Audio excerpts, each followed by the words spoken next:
আমাদের একটা ছোট্ট বাবু, আশা করি এখন অনেক বড় হচ্ছে, আবু আরো অনেক বড় হবে ভবিষ্যতে।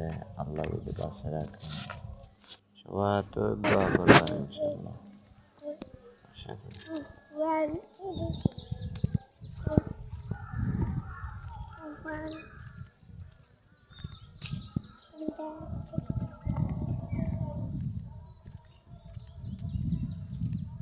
মেয়ে কোথায় যাচ্ছে?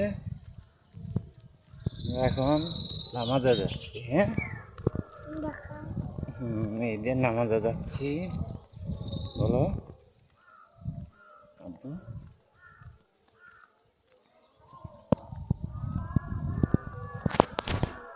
খারাপ এই যে চন্দ্র চন্দ্র করেছে আমার মেয়ে।